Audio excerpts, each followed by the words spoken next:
Okay, let's call the Wednesday, December 3rd, 2025 meeting of the Falls Church City Planning Commission to order. Mr. Trainer, can you call the roll, please? Yep. Mr. Polinsky? Here. Mr. Duncan? Here. Mr. Krasner? Here. Chair Colmont? Here. Mr. Stevens? Here. Ms. Friedlander? Here. And Mr. Kravinsky? Here. Thank you. We have quorum. All right, thank you. And do we have a motion to adopt the agenda? Any changes that anybody would recommend? Madam Chair, I move to adopt the meeting agenda printed. Second. Second from Mr. Stevens. All in favor? Aye. Aye. Okay, so that takes us to our speaker series, none tonight. So we have receipt of petitions. Mr. Trainer, do we have any written correspondence? No, Chair, didn't receive any. Okay, and do we have any in-person petitions? I don't have any speaker slips either. Is anybody here to speak tonight to the commission? Okay, all right, great. Okay, so I think that brings us to our action items. Item 6A, the tree canopy code amendments, public hearing. That was deferred. Yes, this item was advertised for a public hearing tonight, so we do have to technically hold one. But consideration on it has been deferred and likely will come back in January. So should I open the public hearing? Okay, Yes, please. so we'll go ahead and open the public hearing on the tree canopy code amendments. Is there anybody here to speak on that item? Okay, seeing none, we'll close the public hearing. And when is this coming back to us again? I think we're still getting clarity on the schedule, but likely in January. January. Okay. All right, so that brings us to our next action item, which is 6B, the zoning cleanups public hearing. Right, okay. I can take this one too. So these are the three zoning cleanup items that the Planning Commission had a work session on earlier in November of this year. As a reminder, these items contain the half-story definition, the antenna ordinance, and an obsolete code section, which is recommended for deletion. The only changes to the staff report tonight is a summary of some of the conversation that was had during the Commission's November 5th meeting. There were kind of two main questions. One about clarity that all antennas in the city require special use permit to operate, and that is confirmed with some additional information that most of the kind of antenna activity in the city tends to be about adjustments and not so much new antenna activity. So when you're adjusting an existing antenna or infrastructure, that does not require special use permit, but installing a new antenna would require special use permit. So little clarification there. And then also there was some discussion about the definition of the antenna and would that unintentionally capture some more kind of routine, common household items like a Bluetooth speaker or a microwave. And the answer to that is the intent section and regulation of the antenna ordinance is pretty clear about, I think, capturing the aesthetic and integrity and safety of the community.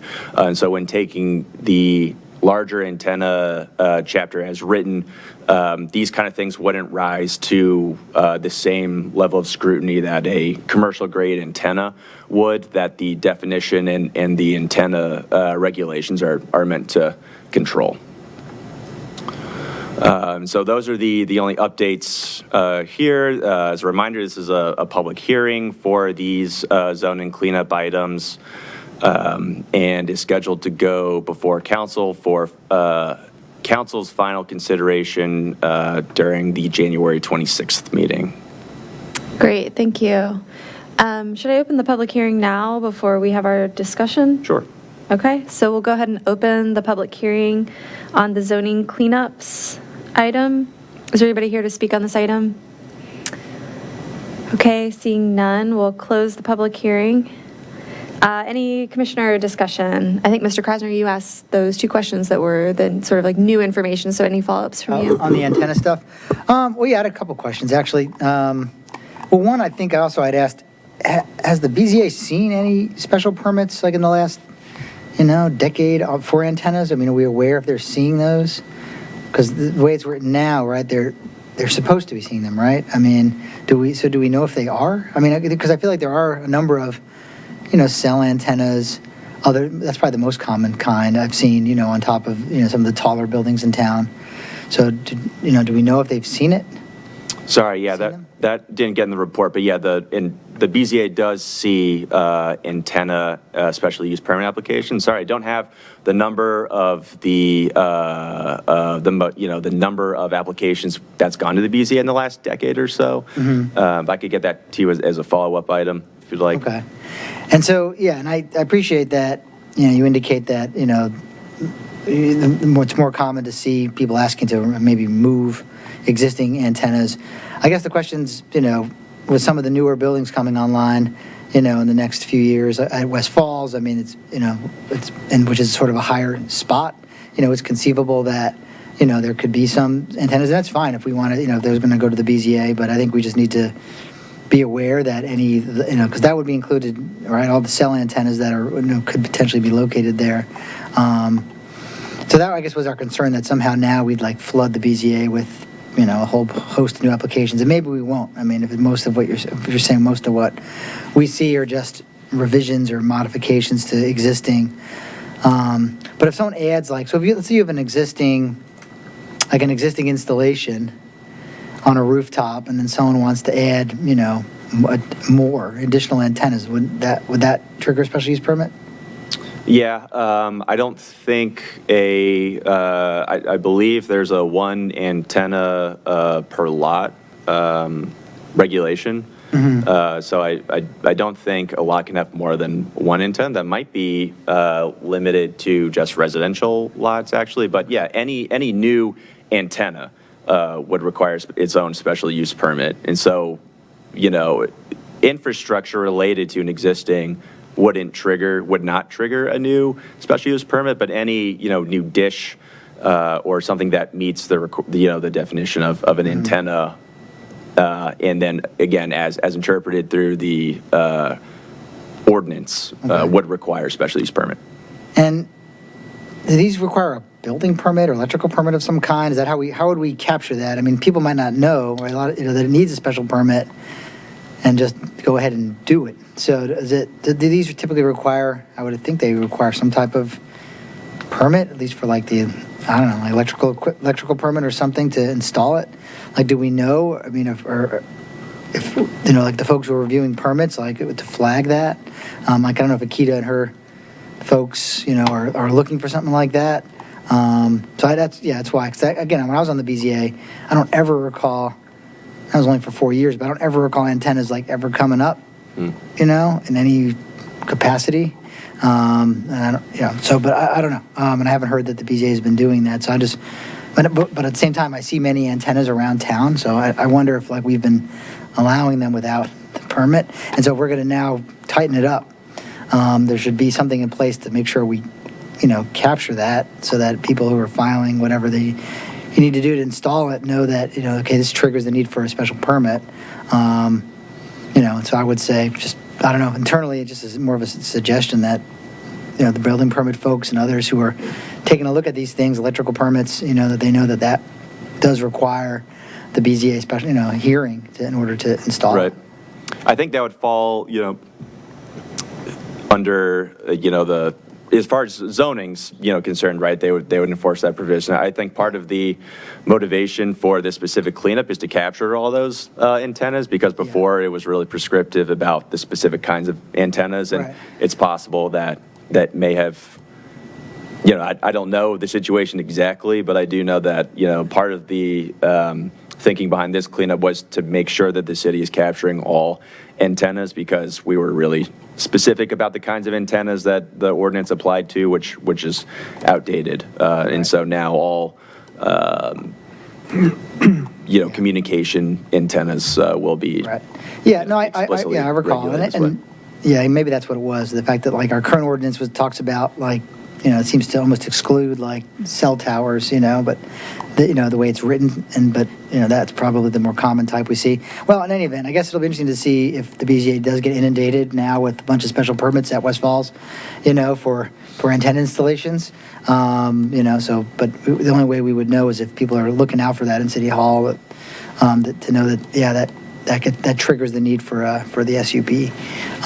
So I guess it'd be interesting to hear if that comes to pass or not, but anyhow, all right. Well, I'll shut up. But I think you answered the question as best as you can, and we'll see. I guess it's more of a, we don't know if this is going to create any unintended consequences, but on its face, it's relatively straightforward, and it is somewhat in line with other jurisdictions. I mean, I would say that we're small and we don't have big mountains where I think people are going to be really tempted to put other things. But in other jurisdictions, like if it ever became a thing, like if people were, we could relook at if people were co-locating on an existing installation, or if it was completely hidden behind parapet walls, or screened, or matched the facade. Maybe those could be by right, because we don't think we would care if a bunch of panel cell antennas were located behind a parapet wall on top of a building at West Falls, I don't think we want them to get to go through a special permit for that. But I guess we can react to that if it comes to pass that we see a lot. We may not. And so I don't want to make more of this change than is necessary. But that was kind of the main theme of my concern about it, was that, if it's really an innocuous thing, like this might introduce an extra hurdle that we don't intend to do. So, but I guess so maybe report back, after this gets approved. It'd be interesting to report back in a year or so and see if we see any, uptick in these things as a result of the change. Great. That was really it. Yeah, Okay. That's it for me. Thank you, Mr. Krasner. Any other questions, comments? Okay, if not, would somebody like to make the motion? I think staff has drafted a motion. I guess I can do it since I'm talking to him. Okay. Blabbering on about it. BZA can complain to you. I could do that. That's fine. I know a few folks on the BZA, at least for now, so they know where I live. I know they complain a lot about sign cases. That's like something they've been agitating for fixes to the sign part of the ordinance, because they see a lot of things there that maybe they don't need to. Yeah. I know Akita and others know about that, and so that's on our list. Yeah, it's not a minor editorial change. That takes a lot more work, but yeah, so I know they don't like that. So hopefully we don't introduce another thing for them, but that's okay. All right.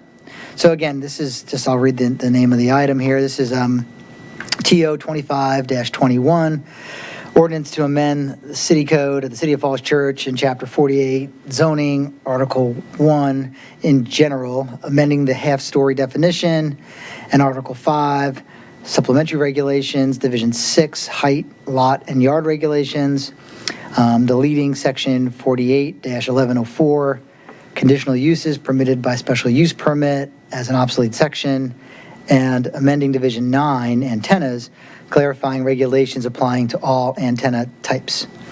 So whereas on November 24th, 2025, the City Council referred ordinance TO 2521, amending the zoning ordinance, to the Planning Commission for comment, and whereas the City Charter, Section 17.13, mandates that zoning text amendments be referred to the Planning Commission by the City Council for review and recommendation, and whereas the Planning Commission held required meetings with proper noticing during its November 5th, 2025 and December 3rd, 2025 meetings. Now, therefore, I move that the Planning Commission recommends that the council revise the zoning ordinance, addressing the cleanup items described in the legislation title in order to clarify meaning where ambiguity has been identified in the course of administering the zoning code, remove obsolete language, and increase clarity. And I guess that's my motion. Thank you. Is there a second? I'll second. Okay. Mr. Kravinsky on the second. Any discussion of the motion? If not, Mr. Trainer, can you do a roll call vote, please? Mr. Polinsky? Yes. Mr. Duncan? Yes. Mr. Krasner? Yes. Mr. Stevens? Yes. Ms. Friedlander? Yes. Mr. Kravinsky? Yes. And Chair Comont? Yes. Thank you. The motion passes. Great. Thank you very much. Okay, so that brings us to item 6C, the Planning Commission minutes from our November 19th meeting. Any edits? Okay. If not, is there a motion to approve the minutes? Madam Chair, I move to approve the minutes as presented. I'll second. Okay, all in favor? Aye. Aye. Okay. All right, thank you. So that brings us to our work session items. Item 7A is the Fellows Property Site Plan. Welcome, Mr. Zhang and Mr. Garris. Thank you, Madam Chair and members of the Planning Commission. Good evening. My name is Henry Zhang. Along with me today is my coworker, Cameron Gar. I will start with a little bit notes here on the procedure. If you remember, this will be our first site plan in front of you. Actually, we listed 2 items under the work session. First one is the site plan, and then the second one is the final plan. For the site plan, this is the Planning Commission's advisory review tonight, and then after tonight, it will not be coming back. This case will be moving to the designated agent. Currently, it's the planning director. And I think after tonight's discussion, Mr. Trainer will help with a summary of a memo, a brief memo. Will be like listing all the issues discussed or any recommendation discussed, and then addressed to the designated agent. For the final plat, we will be coming back after tonight's meeting for a public hearing. So that's a little bit the procedure difference. Remember in the past, we always have one report with 2 action items on it.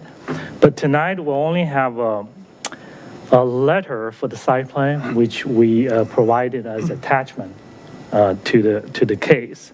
So those 2 cases listed separately because the approval authority are different now. But there are 2 companion cases. That means they cannot separate. They had to go together. So I will start with the presentation on the site plan. Jack, would you please go to the Fellows Park, second one, attachment? Yeah.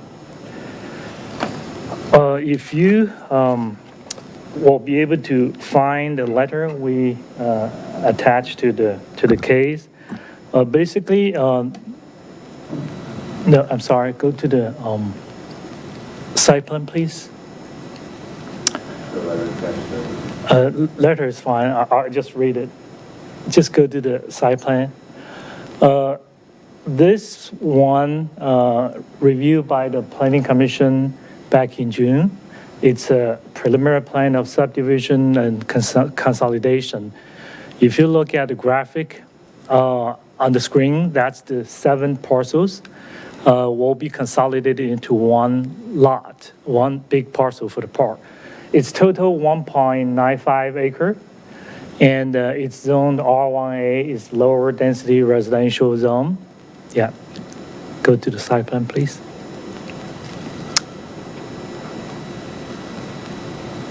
Keep going.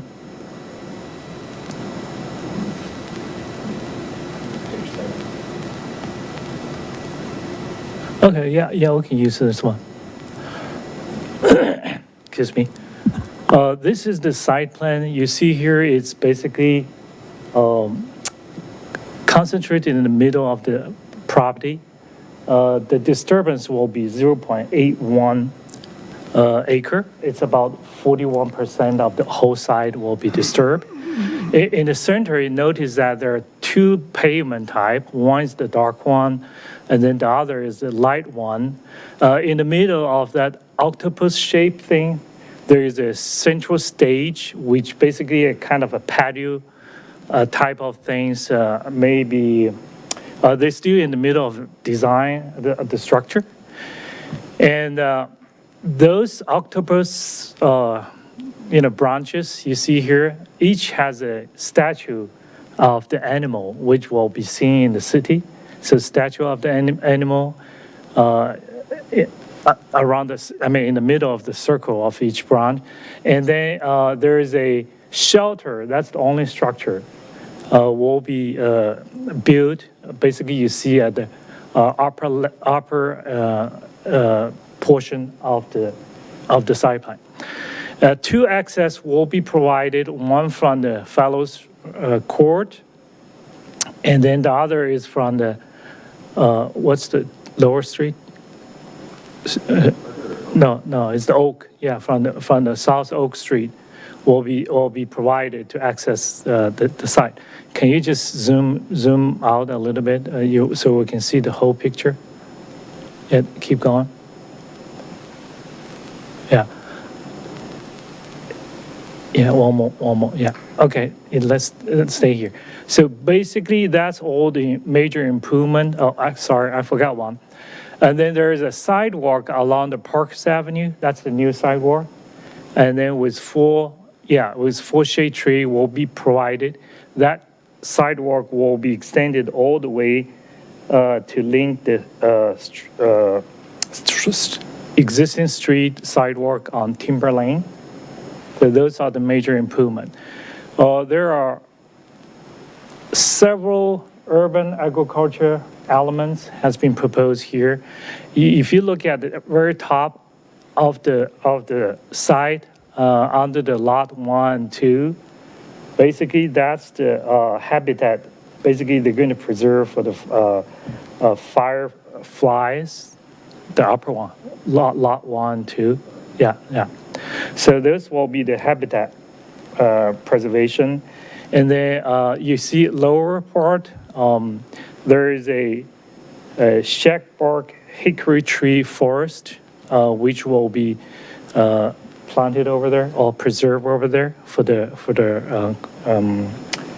fruit from the tree. And then there's a pawpaw tree grove also proposed on the right-hand side of the shelter, if you can see it. I'm sorry. And then there's also a blueberry patch, which will be on the upper right-hand corner, close to that shade tree, the new shade tree. Yeah, that's the part. That's the blueberry patch. Those are the major preservation or urban agriculture elements will be proposed over the site plan. And the rest of the site will not be disturbed, basically preserved. So that's pretty much we have on the site plan.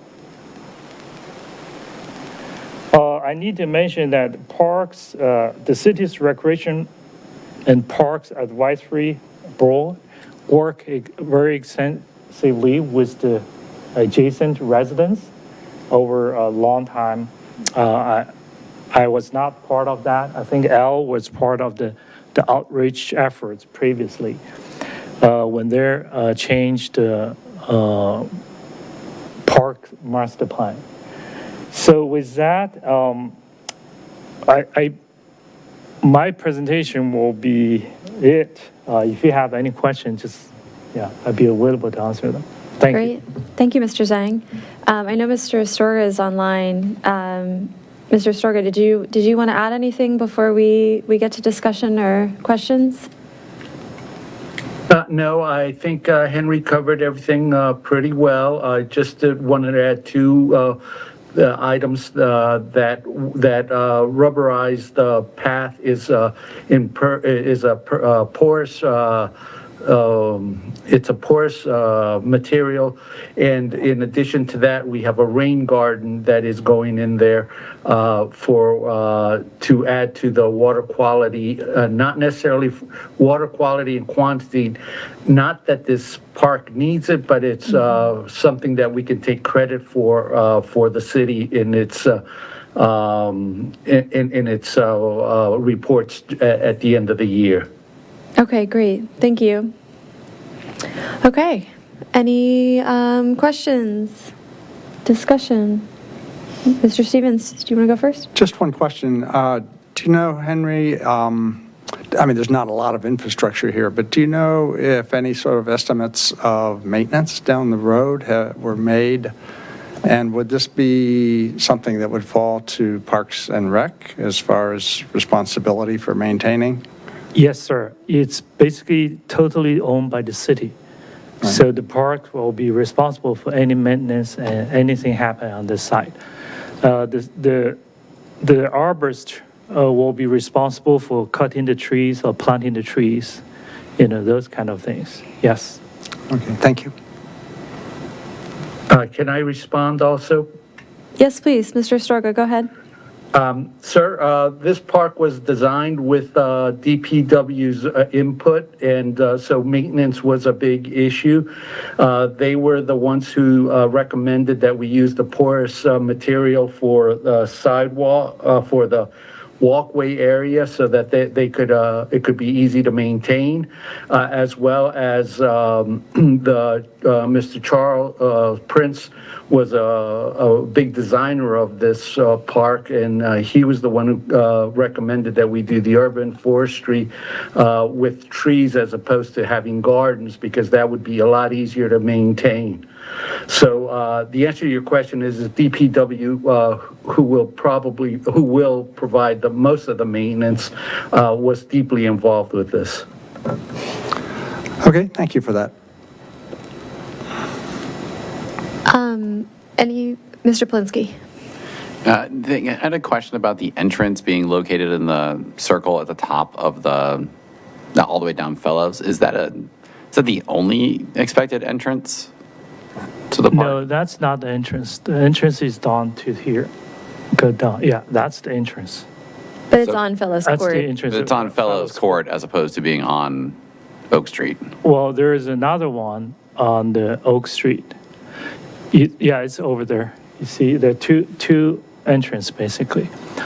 Two entrance provided to the site. But one is sort of ADA accessible, right? The one from Right. Fellows. And I think that was because of the grade. Yeah, if I because remember. if you And- notice that from the Oak Street, South Oak Street, there is a great difference, the huge grade. Yeah, difference. but there's like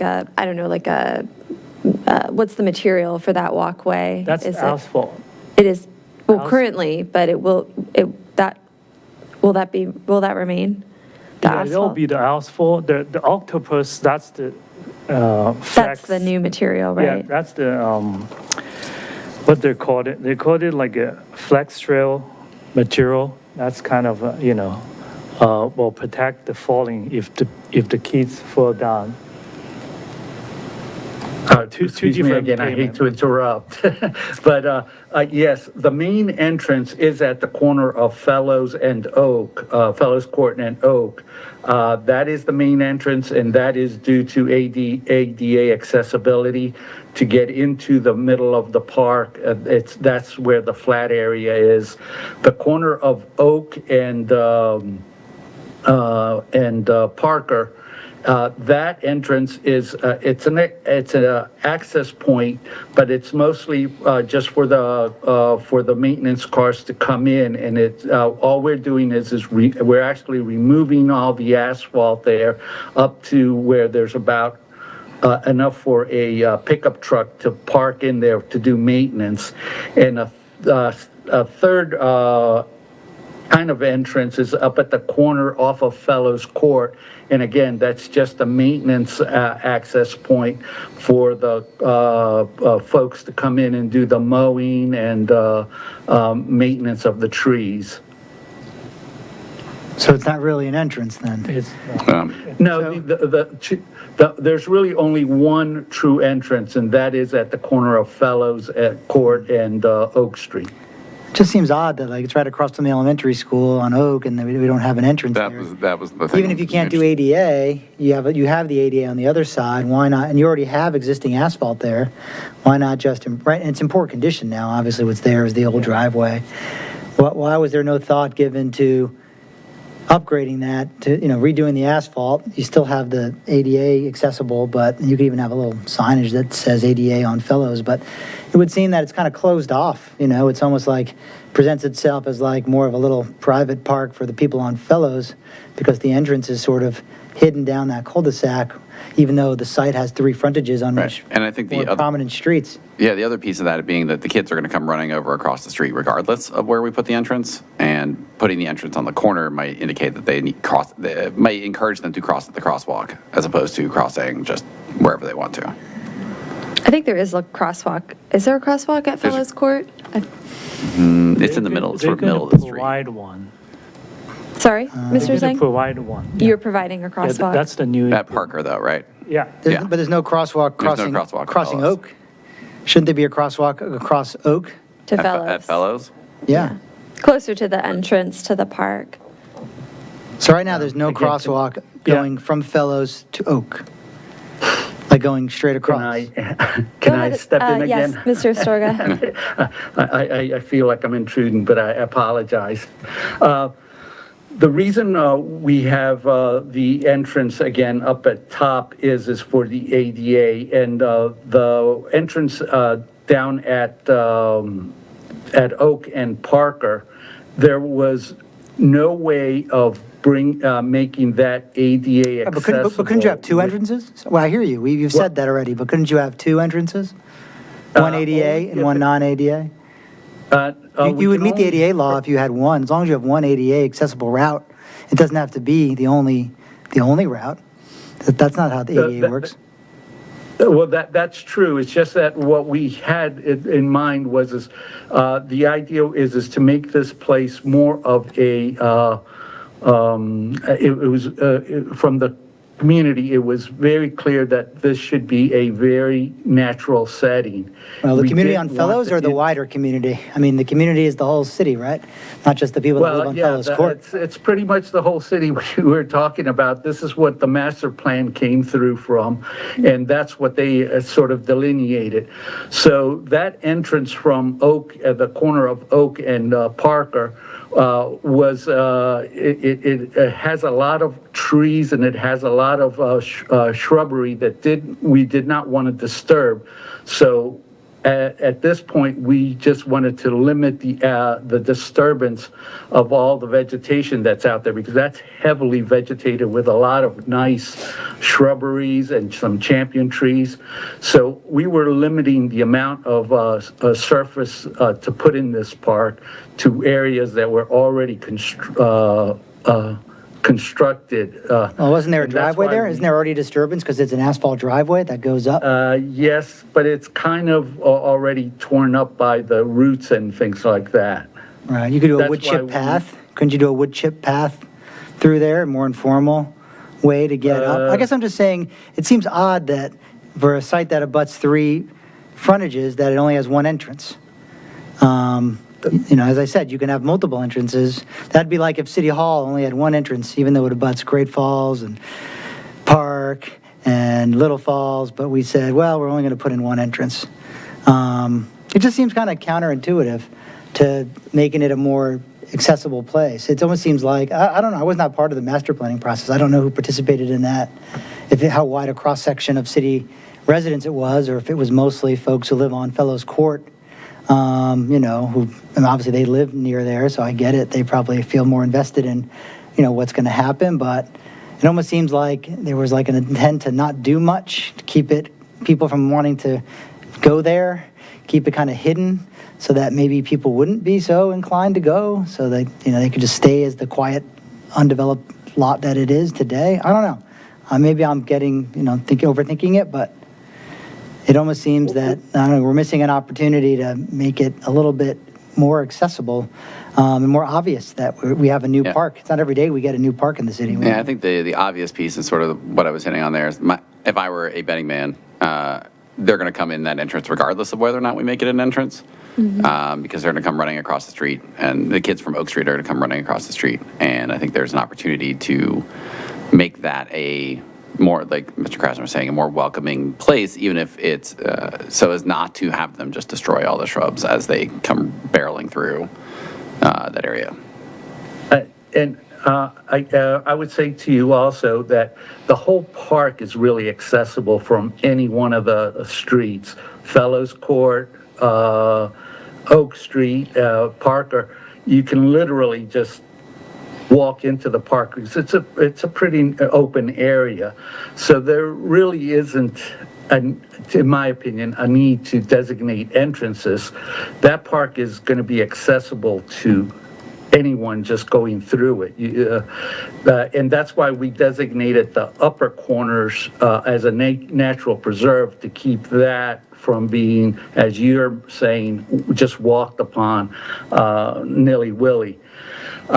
If in the future, and this is something that Danny the director of parks has always said, is that in the future, if we find that people are creating a path, that's the time to put the path where the people have created it. At this point, we are concentrating on what is the main entrance to the park. And to have the main entrance, it has to be ADA, and that's why the hard surface there. All right. How about the crosswalk going across South Oak? That was an issue because on the other side of Oak Street is the school, and they do not have an ADA receiving ramp. But you could build one. That's how these Well, you things work. could. But the one thing is that this project has a very specific and tight budget. And so any street work associated with this area outside of the park, it was designated that it would be taken up by a project later on in the streetscape. But right now, we're just providing the amenities for the park. Okay. That's not a great answer, to be frank with you. I know you may not be the one who makes that decision. I get it. But, I mean, it just seems like another missed opportunity. I don't know how council feels about it. But, I guess they're not looking at site plans either. But, again, it seems like a missed opportunity to provide that. I mean, if they're going to be out there working, I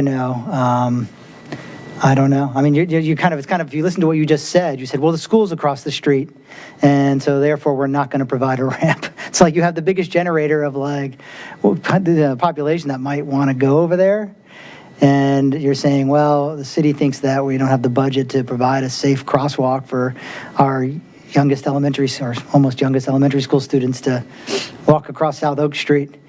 So instead, we'll put a crosswalk across Fellows, which is fine. But I don't know. Maybe I'm the only one who that just kind of rings sort of wrong to me. I don't know what the budget is. I haven't looked at it. But I don't know what it would cost to build a receiving curb ramp on the other side. It's a clear shot. There's no pole in the way.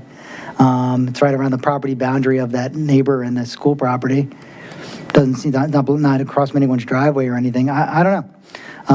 I mean, again, we're making an advisory recommendation, so I guess it's not gonna. You don't have to get the planning commission's buy-in here, but hopefully the designated agent is listening, and those who will have to make a call, and we'll look at not missing opportunities. It's not every day we have a project where we can maybe find a way in the budget to include the money for the ramp as opposed to saying for a one-off project later. So anyhow, just seems like, again, there's some certain aspects of this that are I don't know.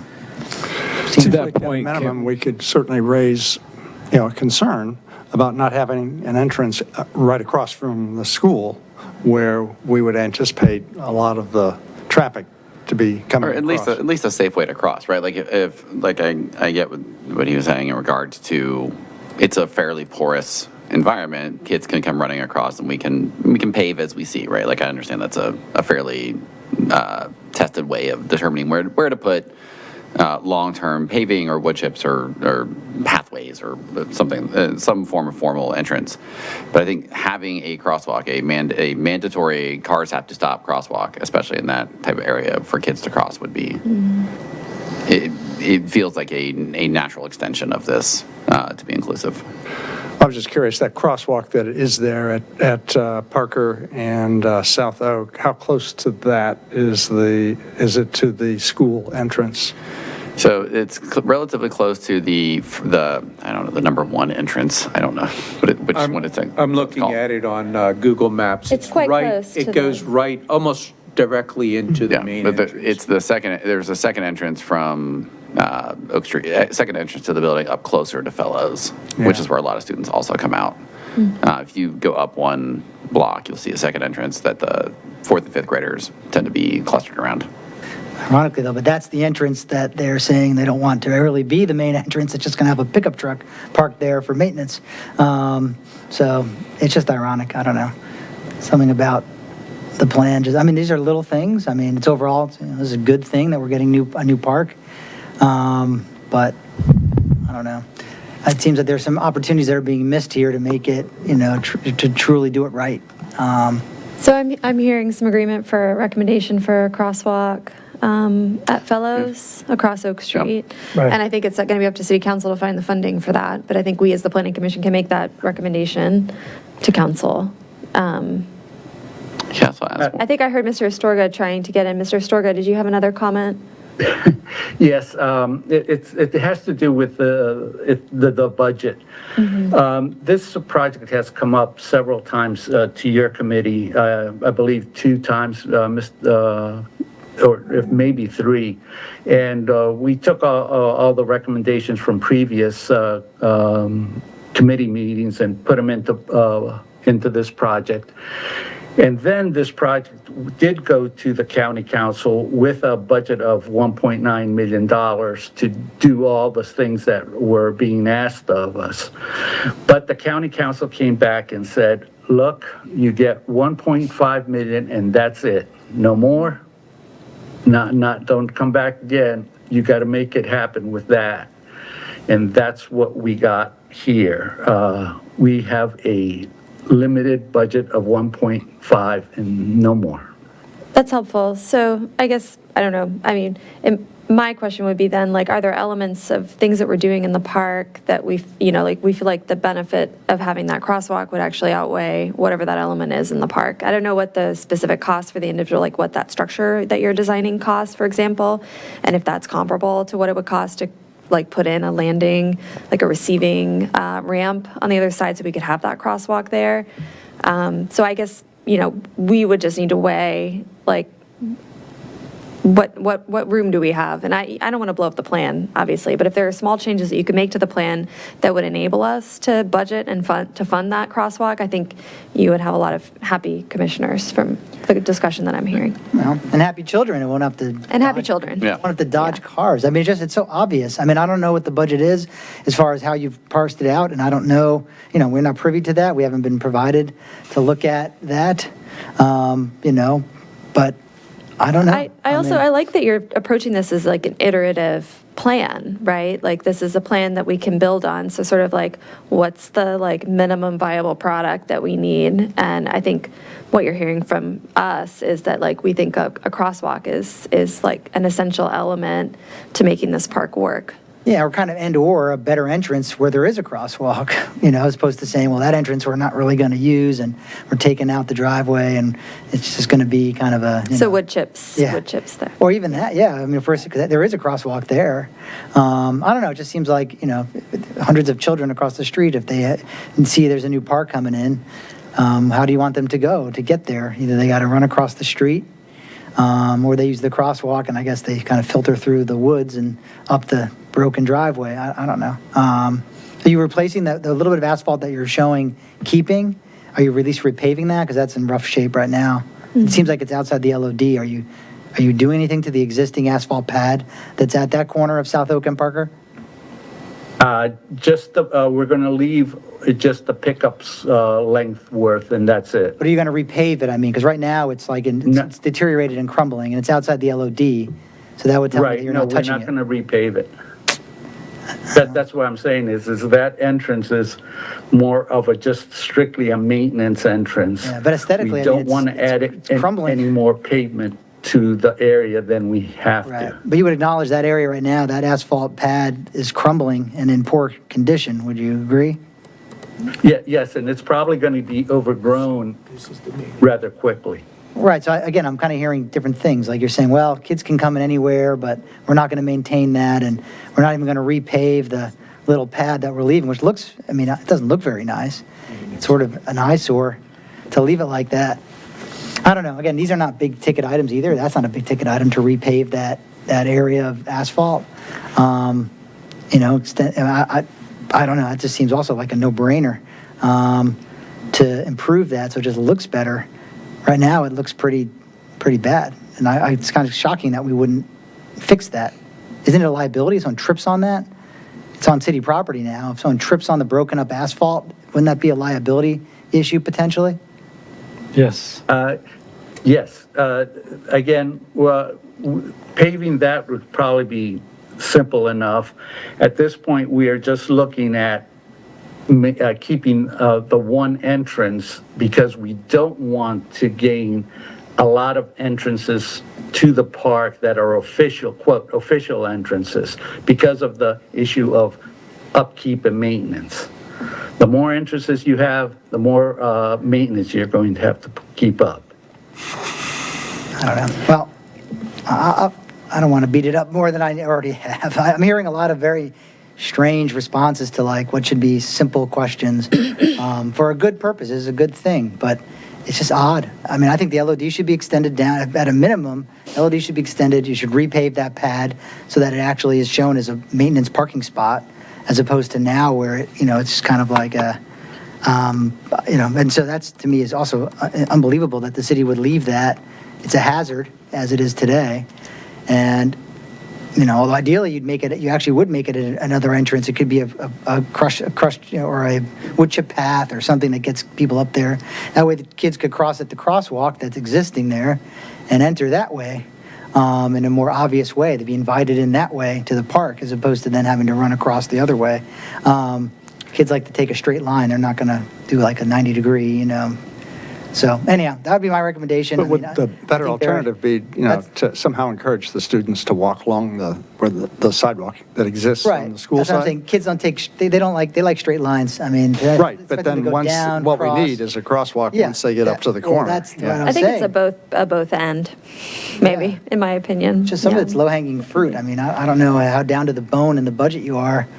The cost to repave that asphalt pad, if that blows the budget, then I don't know what we're spending it on. So otherwise, but I don't know. Again, hopefully the designated agent is taking lots of notes. I mean, again, taking an advisory, you know, these are advisory comments, but I would hope that, you know, some of it finds its way into the plan because it's just, it would be a missed opportunity if some of these things are not done. And people will wonder, why did we do 90% of a good job instead of 100%? And the excuse that the budget was tight, yeah, that sometimes, you know, is why we can't have a carousel in the middle of the park. But that's not why we can't have safe crosswalks and safe, you know, and repaved asphalt. That's not a hazard. So just so I understand here, one, the designated agent shouldn't be taking good notes. We're going to publish, we're going to put out a recommendation. Figuratively. A letter. I don't know letter. that we're drafting. What is the? Isn't what is that the? what I think just we're heard, that listening to we're the gonna- discussion, and we can like. I don't know if we need to vote on like making recommendations, or you're just sort of intuiting. I was thought told he's heard a that great there was going listener. to be a letter to city council, the letter to the designated agent or city council. I think we're just based on making this. comments. I think We're we making are just comments making that comments. the designated Yeah. agent can use or not, so it's Madam Chair, if I may. Is that correct? Yes, please, Actually, Mr. Zhang. The process we are in the middle of changing, which the board, the commission saw it previously. And then we'll be in front of the city council on Monday to the final action. And then that process established advisory role of the planning commission. And the issue I heard discussed two issues here. It are basically under the purview of the planning commission. My recommendation will be, for example, we had to tonight, before we leave this place, we had to have a planning commission's recommendation. I think now what I heard up to now is only on two issues. One is the crosswalk from the the elementary school site at the corner of Fellows Court. I think our project manager indicated that will be derail the budget for the whole park. I got that. And then I think the planning commission definitely can express the concern about that. And then maybe I'll leave to the designated agent to weigh that, whether, financially feasible at this time or not, because giving the council already gave us the fixed budget. I think if we can treat that issue in that way, and then maybe in future, within the city's CIP, we can push for that connection. This is the issue number one. Issue number two, actually from the design perspective, I agree, and actually in our letter, we believe there's two entrances. So the existing entrance from the corner of South Oak and Parker Avenue, that's a very reasonable one. And then I don't think we're going to have a lot of money to spend just to repair that small stretch of the connection. And then I believe it's also the city's, as Commissioner Christner indicated, it's the city's liability if we have a pathway which, provide risk or hazard for people to trip, and then we should repair that. I don't think that will derail the budget. So if this will be the two recommendations, I think we can, nicely word it in that way. And I believe, designated agent will consider those. That's helpful. A summary, Mr. Zhang. Thank Can I ask you. a question? I think that accurately captures what we've discussed so far. When you say the planning commission recommends, in what way does the planning commission recommend? Is it the notes that you've distilled get passed along? Do we need to make a formal Yeah, actually, it's communication? formal than that. Actually, end of this meeting, with the help of Mr. Trainer, who is the clerk of the planning commission, should have a memo addressed to the designated agent. Basically stated what has been discussed, what's the planning commission's recommendation. That's basically the procedure and established in the amendment to the city's code. Because next planning commission will have another site plan coming, so we had to follow the procedure established. Yeah, thank you. Okay, so are we doing some sort of live drafting of a memo at the end of this discussion? Or is there like an actual document that we need to produce? Or Actually, is that Mr. something Trainer staff will provide a document, maybe circulated, but the issue, for example, the two issues I discussed, and then to what extent we had to drafting, that had to be discussed. And then basically follow that. Mr. Trainer will put it together before send it to the designated agent. We need to circulate that among the Okay, so commission. Mr. But Trainer that doesn't will have to happen tonight. I think the Right, letter right. can be It's after. circulated after the meeting. Yeah, it's a summary Kind of basically has of what to staff happen heard. tonight, so we're all in agreement with what we're recommending. Unless we have a very clear verbal of the recommendations, and I think you provided a fairly clear verbal of the recommendations, but I don't think there should be any gray area. I mean, what I see is the recommendation is that the crosswalk there at Parker and South Oak needs to be ADA compliant. Two, That one already. It is, Yeah. yeah. on both sides? Yeah, Yeah. we have this side and that side. Okay. So it's proposed- actually, That's already, okay. Then the asphalt driveway should be, Pathway, yeah. pathway should be Repair, repaired yeah. so that it's passable and not a liability to the city. And finally, there should be a crosswalk at Fellows and Oak that is ADA compliant. Are So those it's the? two things. Those are the two things. Correct. Those Yeah. are the two things we've discussed so far. Yeah, and those are the two things that Mr. Zhang just listed. Yep. Is everybody in agreement on those things? Does anybody object to either of those things?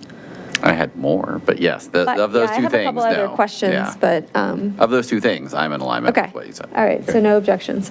Mr. Polinsky? I had a quick, sorry, Mr. Astorga had his hand up in the team. Oh, I'm sorry, I Mr. wanna make sure Astorga, go we- ahead. I just want to clarify the issue. I get the idea for the crosswalk across Oak from Fellows Court, not a problem. The entrance at Oak, right now, it's, do you want it just the entrance repaved where the pickup truck is going to go in, or are you looking for an entire path? I up think it to the was, park? I would vote for, pave the parking pad if you need to use it as a parking pad in that location, and then do like a wood chip path up into the park. I mean, if you want to remove that, I don't know what your plan is for that asphalt in the area that's being disturbed. Are you removing the driveway? Yes. Then I would just put like a wood chip path there and repave that small portion of the parking pad. You don't need to like repave the whole thing. We already have the ADA entrance. I don't know, does everybody else agree? Right, just, the area that they're proposing to Yeah. keep, the plan shows that they're keeping that section. So like maybe, repave it, maybe you have to reconfigure it to be a little bit wider for a pickup truck, I don't know. I guess But, that truck needs to park in that location. That's a sort of a DPW requirement. Yes, the DPW requested that to be kept. Just the so that parking they could pad, bring though, in their not, trucks, but that was it. just the parking pad, not the full driveway. Correct, just the parking pad, just to Okay. get the truck out of the street. Yeah, I think that would be our recommendation. Right, And I and think then in the- our recommendation letter, we should express the fact, the why, which is because we feel that there's going to be a significant amount of traffic from school children coming out of that main entrance on Oak Street School. Mr. Polinsky, did you have another? Mr. Astorga, did you have anything else? Sorry. Yeah, I was gonna say, it's Anything unrelated else to what add? we're talking about, so if we want to keep on this, we can. No, man. Okay, all right. Go ahead, Mr. Polinsky. And a question about the proposed platform, the one in the middle, the 30 by 46 one. Is that a covered platform or not a covered platform? No, it's like a patio. It's a pad. It's not like a stage of some sort. It's a central stage-like patio. Basically, it's about 18 or 24 inches above the ground, so people can sit on that. And then if they have some performance, they can also do that. So that was my other question. Do you know if there's going to be power run to that for any sort of amplification for in the future? As far as I know, Al, you can jump in. This is a passive recreational facility. Okay. The whole park will be closed after dark. There's no light, nothing. Yeah, I don't think that's the Yeah, intention. it's only during the daytime people. Yeah, maybe Yeah, I an was thinking of, like, acoustic guitar I group was thinking of during like the day. Saturday morning, somebody wanted an amp for a children's concert or something like that to be loud enough to be heard. I don't think that's the, I don't think that's the vision. that's the being discussed. Well, excuse me, Henry. The platform, which is kind of being discussed depending on the budget, was kind of requested by the school for outdoor classes, so that, as Henry mentioned, that the kids could sit around or sit on it, and the rec department could have some classes there.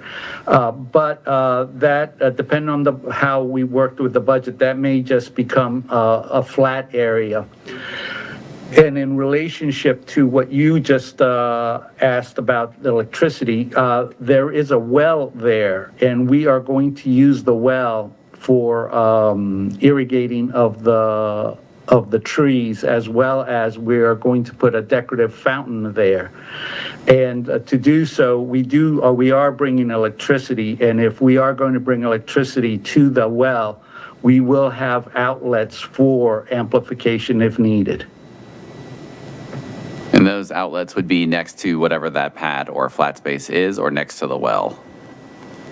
Well, the well is really close to the pad, so there will be outlets all by the platform. And is the shelter similar in that it's is it a raised, like, similar concept, like it's a place where a class of kids could sit? Yes, the shelter is going to be very similar to the shelter at Big Chimneys. Okay, all right. Thank you. Any other questions? I have a few, but, no? Okay. Mr. Astorga, I was wondering, the porous material that we're using, have we used that in other locations in the city? No, we have not, ma'am. Do you? Go ahead. I was just wondering what our experience with it was. Our expectation is that it's going to be low maintenance. Is that based on like experiences other jurisdictions have had? Yes, our old director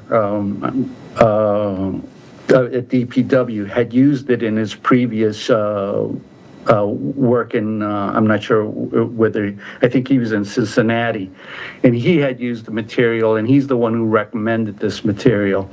And this material was picked for two purposes. One is for its porosity, so that the water will filter through, but also for its pliability to allow the trees to, the tree roots to grow.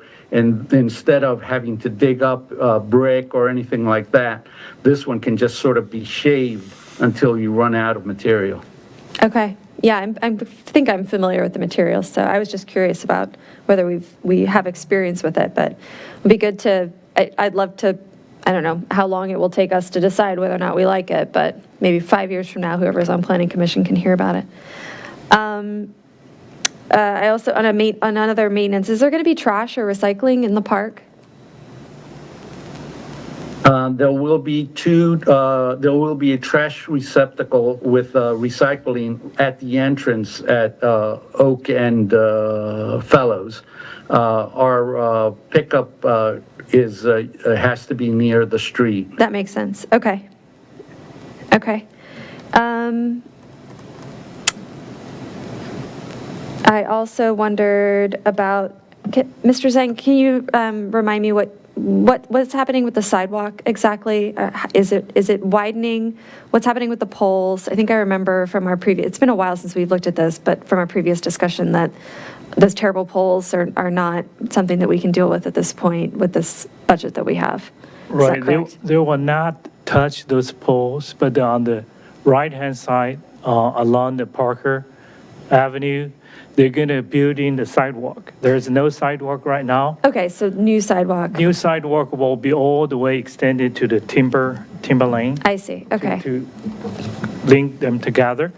And then they have four shade tree proposed on the side of the sidewalk. Yeah, those are the four trees. Okay. The new sidewalk on Parker is terrific. What's the width of that sidewalk? Is it the typical like 5 foot? It's the 5 foot, the Okay. typical one. And we aren't touching the sidewalk on Oak Street that's what, like 3 feet wide, it feels like, with poles? That's not being touched at all? Not on this side of Oak Street. I think on that side, they will not touch either. So I had a big picture, like that sidewalk is terrible through there, right in front of the park. It's awful. So it's disappointing that, I don't, okay. Again, it's like prioritization. Sorry, actually, it's a proposed sidewalk improvement. I think it's all the new sidewalk. So it's new sidewalk, but the poles are remaining? Al, can you shed yes. some light on it? Yes, we can't touch the sidewalk itself, but along the poles, there is a little retaining wall that you may know. We are widening the sidewalk on wherever those poles are so that there is a 4-foot clearance around those poles. I see, This so is that's the along- 4 foot. Forward out. Yeah, okay. I mean, I guess it's better than nothing. That sidewalk is also just quite narrow through there. I don't know what the width is. I walk my dog through there all the time, so I'm quite familiar with this sidewalk and its shortcomings, so. Yeah, again, That's I five- hate to say this, but the issue came up about Oak Street sidewalk, and the discussion was that if that sidewalk will be redone at some point, it will be done through a separate project from DPW. Okay, Mr. Zhang, did you have another comment? Yeah, I just want to answer your question. That's a 5-foot sidewalk. It's a 5-foot. Yeah. Doesn't And then feel the that big. sidewalk will be right against the curb. Okay. One other, I just want to, you may be feeling like we have only negative feedback. I just want to say I do love the design for this park and the vision for the park. And I'm really excited to see how it all comes together and feels, because I think it's a really great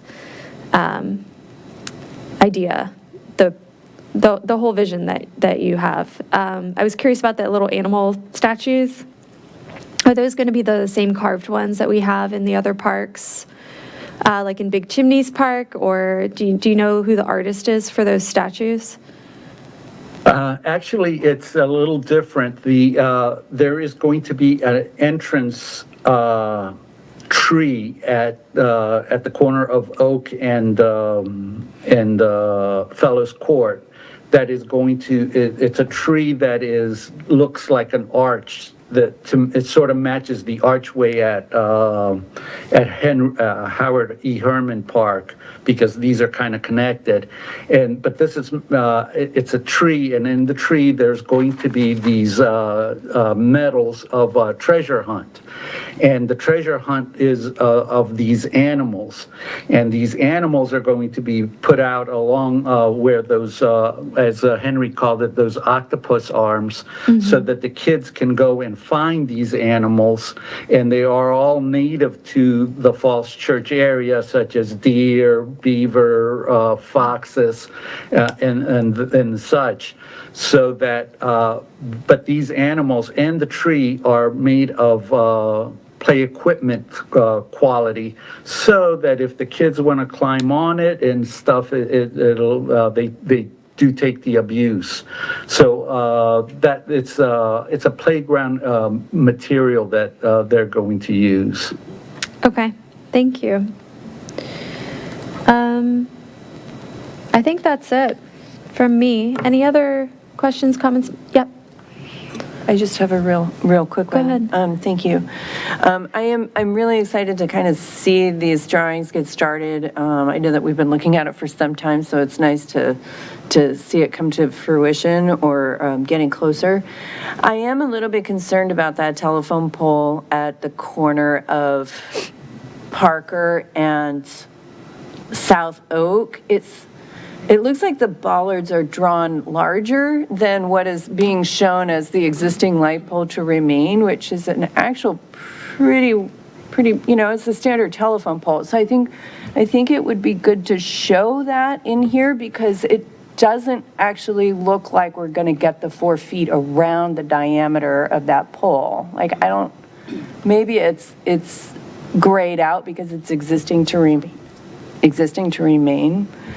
But I wonder if maybe it makes sense to move that crosswalk instead of where we're putting it at that corner. And I understand why we need something at that corner for that transition, but actually realign that crosswalk so that it aligns with that driveway and the entrance to Oak Street Elementary, and just bring that up the hill a little bit to align with that existing driveway, just to avoid that telephone pole, because you're coming across that street and literally right into that pole. And then you have to navigate around it to access the park. Yeah, you've got to make a quick left turn to get around it.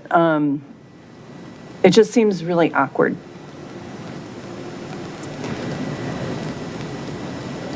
I would agree. Mr. Stroga, do you have any comment or reply on that suggestion? All I can tell you is with, I'll ask the engineers to look at it again. I know that when we did the drawing of it and the measure, we did it out in the field also, there was plenty of clearance, especially with that bulb out that's at the corner of Parker and Oak. Parker and Oak. So we can look at it again and see if it does not meet the requirements, the ADA requirements. Yeah, it just looks like maybe it's a trick of the graphics on the plan with the darkness of the new work against the existing, but it just doesn't look right. So I'm curious if there is an option to pull that crosswalk more south on the street so that it's to the left on this plan that we're looking at. Okay, so Mr. Astorga, you'll chat with the engineers and about that suggestion? Yes, we'll definitely look into it and make sure that it, like I say, it meets all requirements and that pole is not a danger or obstacle in that corner right there. Okay, all right, thank you. Sure. Any other questions or comments? Mr. Kravinsky? Just a question. So, not to rehash this too much, but since it's a new process, what's going to city council on Monday? Basically, it's the resolution of approved amendment to the site plan and the subdivision, site plan code mainly.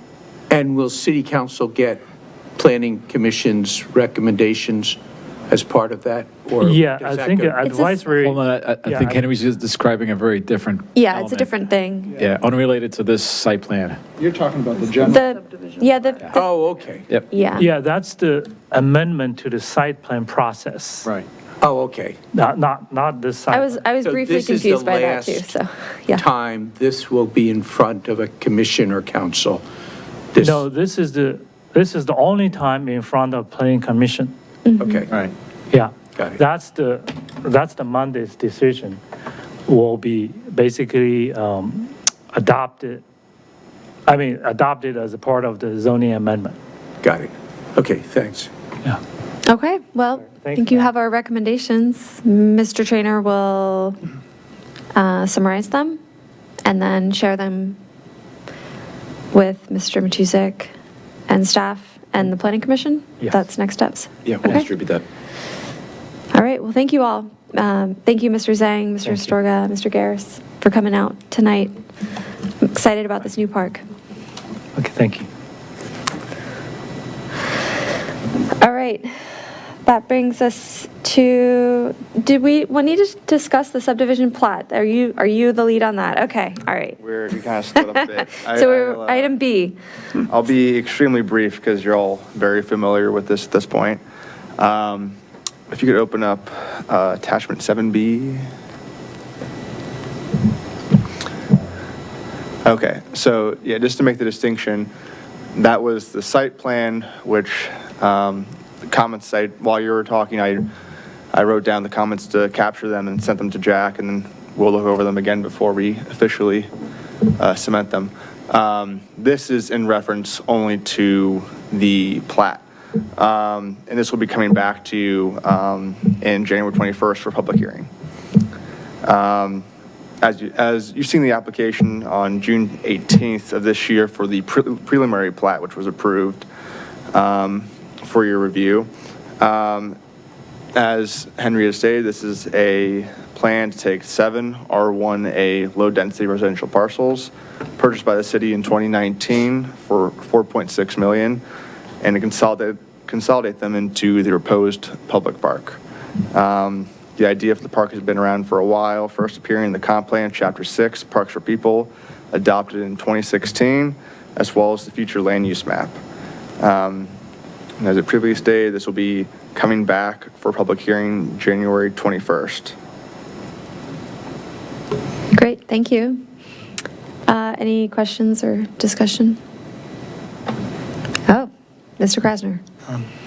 Since we don't get to talk about the site plan, we can talk about the subdivision. Actually, this is kind of a minor thing, but every time I get an opportunity, since I've been doing it for like 10 years and it never changes, on page 4 of the land use of your report, you have the future land use map adopted June of last year, 2024, future for parks and open space in the comp plan.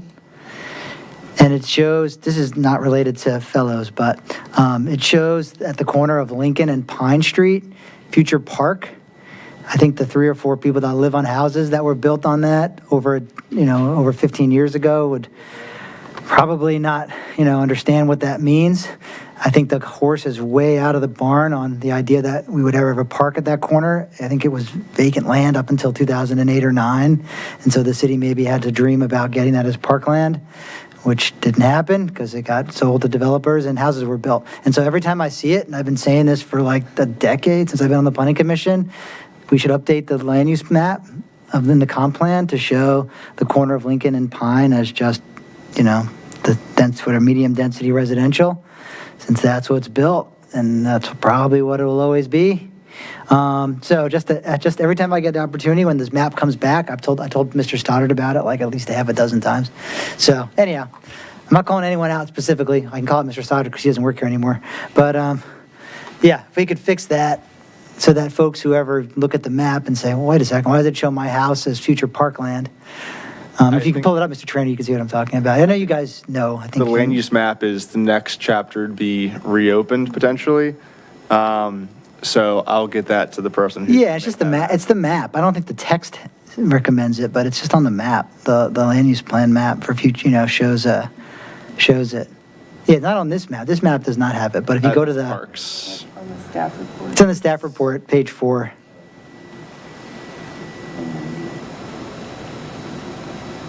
So if you zoom in there to my little corner of the world, see it shows future park. There's 1, 2, 3, maybe 4 houses there. All of which were built around 2010, 2011, 2009, that time frame. So anyhow, probably should. It's a minor thing, but if it's before us, every time I'll say it. So, but I have no comments on the block consolidation. I think that's the easy part of the fellows thing. Thank you. Anybody else? All right. Well, thank you, Mr. Garris. So we'll look to see you again in January the 21st. Okay. All right. That brings us to information items. Any commissioner reports? Mr. Duncan? Thank you, Madam Chair. There was a communication that I received just before the meeting from Sally Cole on Southwest Street about the neighbors meeting concerning the parking and other issues that some of the neighbors have. It's sort of a longer follow-on to the letter that we received at our last meeting from one of the citizens who lives on Southwest. I just wanted to, for the record, say that I'll be passing that letter on to staff so they can circulate it if they wish to the next, to our next meeting in mid-January, I guess it'll be. But just so folks are aware, there's some constructive suggestions that are made in the communication that I got this afternoon, and there's some other suggestions that would be much more involved, I think. But just to let all the other commissioners know, it's still percolating over on Southwest. My only other report is that speaking of good planning, attended the Winter Wonderland event at Founders Row. And while it was great to have Santa and the train and all that, I go with an eye on, does this plaza work the way that we had hoped that it would when we approved the design? And I think I'm happy to say yes, it does. The traffic, found their way in to the free parking, even though one of the entrances is closed for the event. Seemed to be enough parking. There were a substantial crowd of folks there, and the space is large enough to accommodate a pretty good-sized crowd, but not so large that you feel like, you're lost in some big space. It's a nice atmosphere for a celebration like the Winter Wonderland event. Thanks to Mill Creek for being sponsors and facilitating the celebration this time every year. That's all. Thank you, Mr. Duncan. It's lovely. Mr. Stevens? Yeah, and Mr. Duncan may want to add to this as well, but we were both at the EDA meeting last evening, and one of the major things they talked about there, Mr. Shields, was gave an update on the Virginia Village. And as I'm sure most folks here know, the EDA has been heavily involved in the purchase of some of the quads, or as many quads as they can get access to. And the staff have been very busy at work coming up with a plan going forward on what to do, where the city should be going with that project. And that includes updates to the future land use map and changes to the plan, such as the small area plan, because there's a lot of possibilities. I mean, that site could remain as just affordable housing, or it could work with a partner to come up with some type of a blend that could involve both affordable housing as well as market rate housing, and maybe some commercial, content as well. But it did raise a question with me. We really haven't seen any of that activity here at the Planning Commission as far as the future of that site. I was just wondering whether there was any thought to have a discussion amongst the Planning Commission members on the future use of that property. Yeah, it could be a good topic for the advance in January. And that was the other thing that I wanted to mention. As we know, council is going to have their meeting, I believe, on January 31st to discuss the priorities, with the new council. And so at our advance, it may be a good opportunity for us to gather some thoughts on input to council on what we think priorities should be. That's Yep, it. and we actually have the mayor with us tonight, if she would like to speak on council's priorities. I don't believe Ms. Underhill's with us this evening. Good evening, all. This is a little weird being on the other side here. I'm not your council liaison, but I actually came because I know Justine's not here tonight, and so our retreat is January 31st. And a new thing that we are trying this year is we are going to send out a survey to all of our boards and commissions, hopefully within the next week or so, as an opportunity for you all to give us your input. So it could be over the survey, it could be from after your advance, but ideally there's some discussion time in your January meeting or when your next meeting is. And so before January 31st, we'll have all the input distilled, and you guys are still welcome to join a retreat, but we hope that'll be a more efficient way of collecting input from all of our boards and commissions. Are we filling the survey out as individual members or as a committee?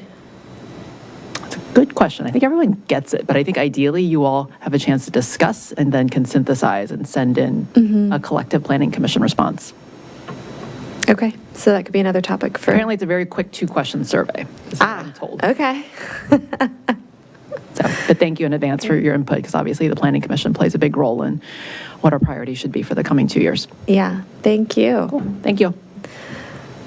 Okay, thank you, Mr. Stevens. Anybody else on commissioner reports?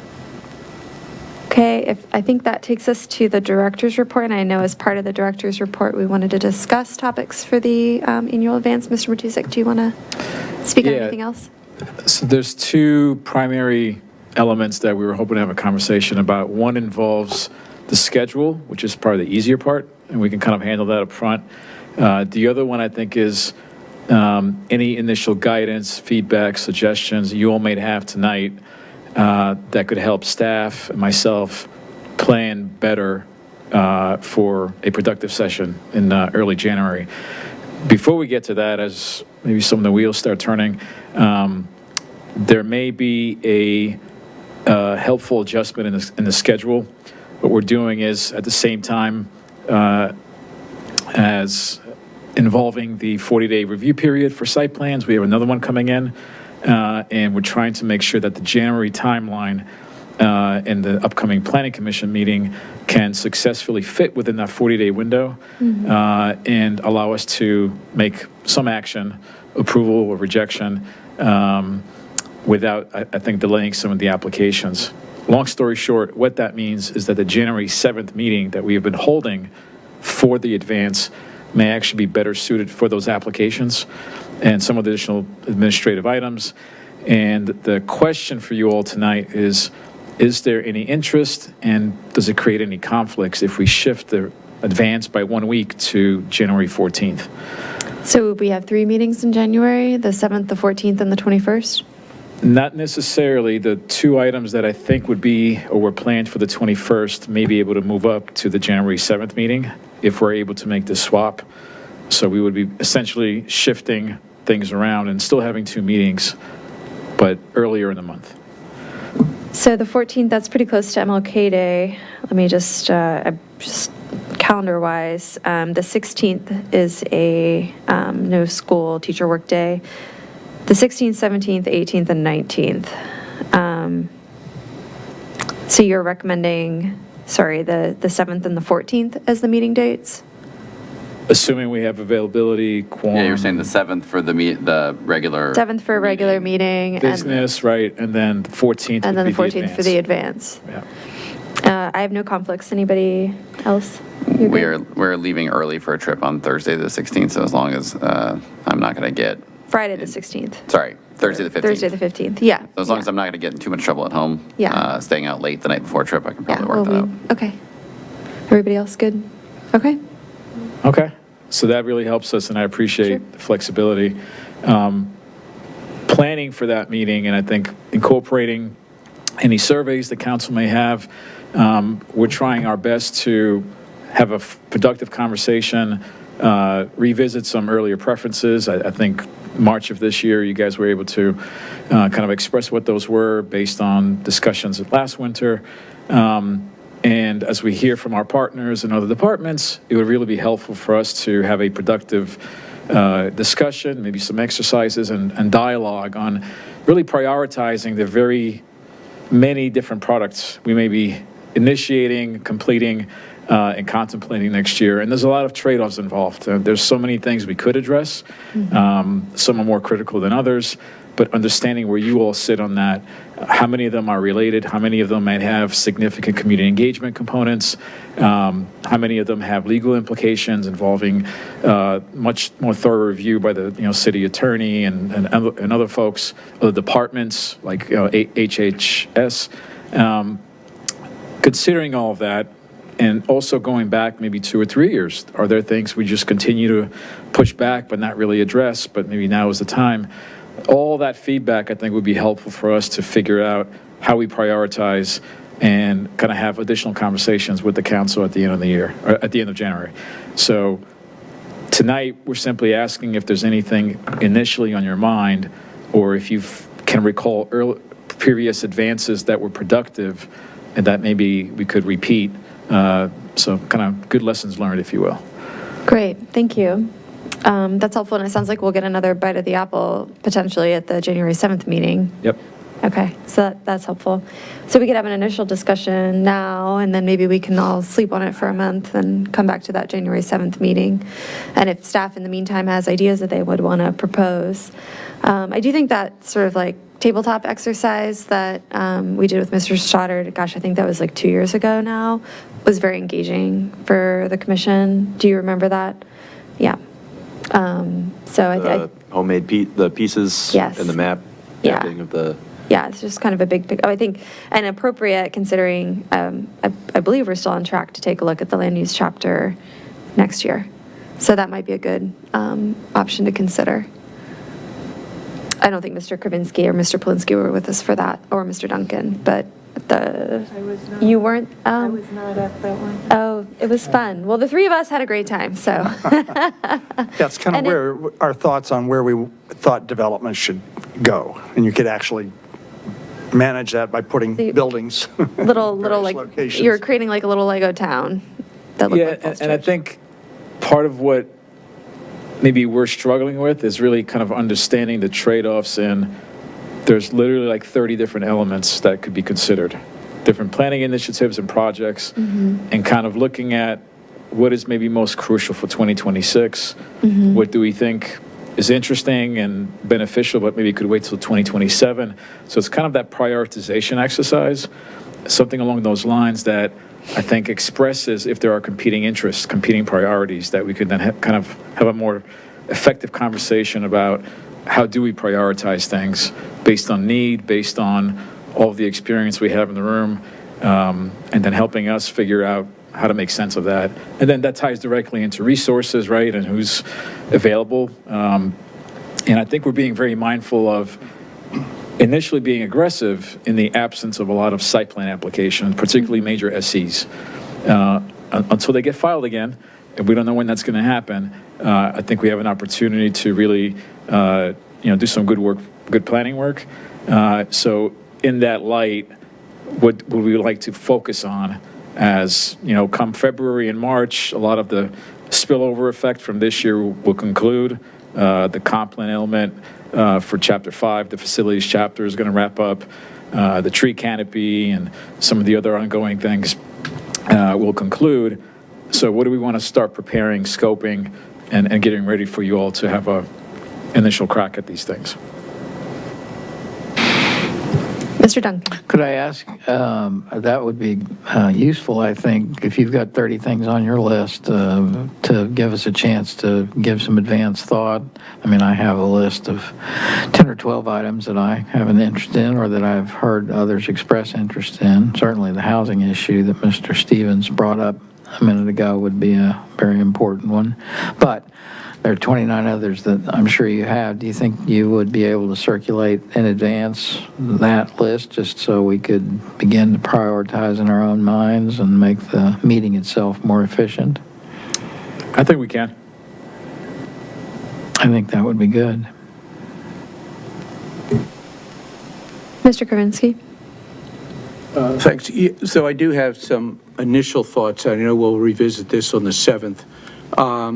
But here's some I'll throw out as advanced agendas.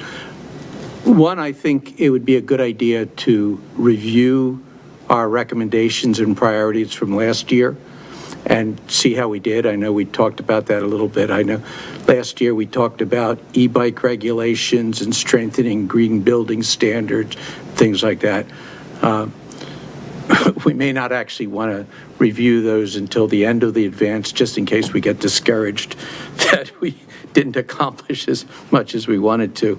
But it would be I think it's a good, somewhere in that process, to do a report card on what we said we wanted to do and what we did, and see if those are still our priorities. I know we just talked about the land use chapter. I think it would be great to get an update from the staff on where we are in that process. And myself, I'm particularly interested in the scope and the way ahead. We talked about a preceding study. So it would be good to get an update on, the scope and the way ahead with the preceding studies. We were going to look at land use policies of other jurisdictions and whether they were successful or not, and whether they were applicable to Falls Church. But there was some discussion at the last advance about maybe having a nonprofit do it, or doing it in-house, or having UVA do it, or something like that. But it would be good to just understand where we stand on that study in advance of the Chapter 4 update. I will say on the topic of the land use chapter, I suspect that's probably going to occupy a good portion of the advance, because one thing we are already interested in and plan to incorporate into a discussion or exercise is kind of an experiment to see what everybody's expectations are for what should be involved in that process. Meaning, when we keep talking about this huge chapter, this magnificent lift of a planning effort, what does everybody actually envision it achieving? What is it solving? Why is it so important? And I think we're going to get a lot of different answers once that question's posed.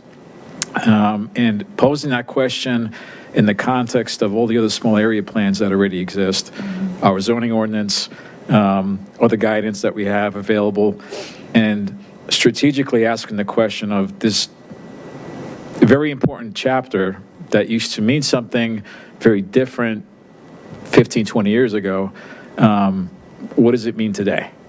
And knowing that answer, or at least beginning to agree on what that answer is, how do we update it, given perhaps its new placement and all the different guidance that we have available? So that's a great point, and that was also one of my recommendations. And this might partially get to that. I know a number of folks on the commission are big fans of the nonprofit Strong Towns.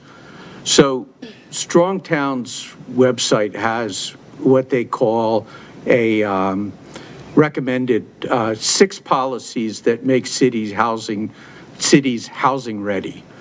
And it might not be a bad idea to pull out 20 minutes of our advance to go through those policies and say, how do they work with Falls Church?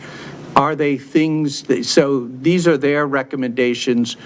They're not necessarily things that are going to work for Falls Church, but they might.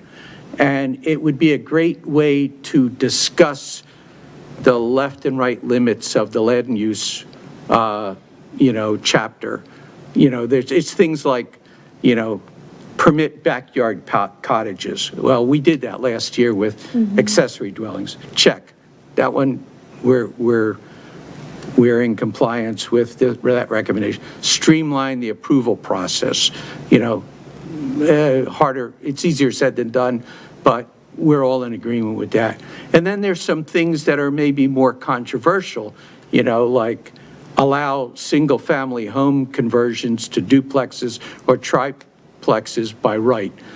That's a recommendation out of the Strong Towns.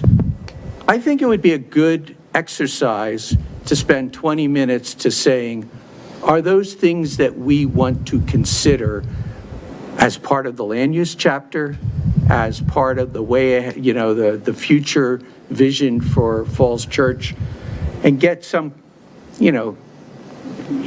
creative juices going towards those types of questions.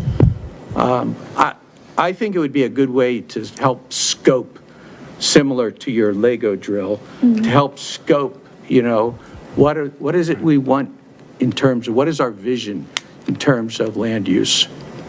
So I think we can find a reasonable approach to incorporate some of those concepts and questions.